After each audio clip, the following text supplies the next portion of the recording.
বর্তমানে দক্ষিণবঙ্গে যে বৃষ্টিপাতটা চলছে ওটা পরবর্তী সময়ে অনেকটাই কমে যাওয়ার সম্ভাবনা রয়েছে। বিশেষ করে 20 তারিখের পর থেকে দক্ষিণবঙ্গে ঝড় বৃষ্টির পরিমাণ অনেকটাই কমতে পারে।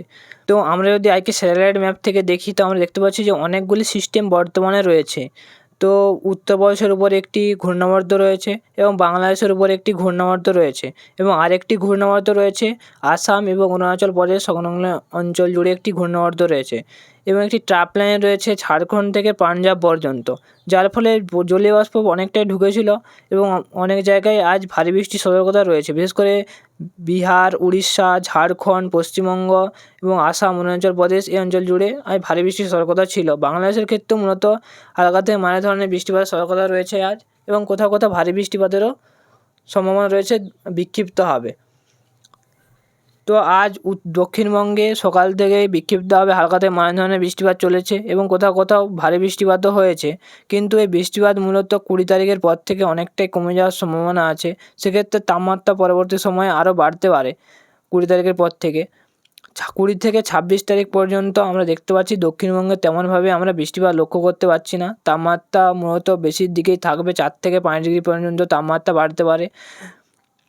উত্তরবঙ্গের ক্ষেত্রেও 20 তারিখের পর থেকে বৃষ্টিপাত অনেকটাই কমে যাওয়ার সম্ভাবনা লক্ষ্য করা যাচ্ছে। বাংলাদেশের ক্ষেত্রে মূলত 4 থেকে 5 দিন হালকা থেকে মাঝারি ধরনের বৃষ্টিপাত চলবে। কোথাও কোথাও ভারী বৃষ্টিপাতেরও সম্ভাবনা রয়েছে বাংলাদেশের ক্ষেত্রে। সেক্ষেত্রে রাজশাহী, ময়মনসিংহ, ঢাকা, খুলনা এই অঞ্চল জুড়ে কোথাও কোথাও বিক্ষিপ্তভাবে হালকা থেকে মাঝারি বজ্রবিদ্যুৎ সহ এবং 2-1 পশলা ভারী বৃষ্টিপাতেরও সম্ভাবনা রয়েছে আগামী 4 থেকে 5 দিন। এটা আমরা বাংলাদেশ আবহাওয়া দপ্তর থেকে আমরা জানতে পারছি। এবং আসাম, অরুণাচল প্রদেশ এই অঞ্চল জুড়ে বৃষ্টিপাতের পরিমাণ আরও কিছুটা বাড়ার সম্ভাবনা রয়েছে 4 থেকে 5 দিন। ভারী বৃষ্টিপাতের সতর্কতা রয়েছে আগামী 4 থেকে 5 দিন আসাম, অরুণাচল প্রদেশ এবং মেঘালয় এই অঞ্চল জুড়ে। এর প্রধান কারণ জলীয় বাষ্পটা যে বঙ্গোপসাগর থেকে আসছে, এই জলীয় বাষ্পটা ওই আসাম, অরুণাচল প্রদেশ এই অঞ্চল জুড়ে একটি নিম্নচাপ পরবর্তী অবস্থান করবে, অর্থাৎ ঘূর্ণাবর্ত অবস্থান করবে এবং যার ফলে এই অঞ্চল জুড়ে বৃষ্টিপাত পরবর্তী ক্ষেত্রে বাড়বে এবং 29 তারিখের পর থেকে আবার দক্ষিণবঙ্গ সহ বাংলাদেশ এই অঞ্চল জুড়ে আবার বৃষ্টিপাত বাড়ার সম্ভাবনা রয়েছে।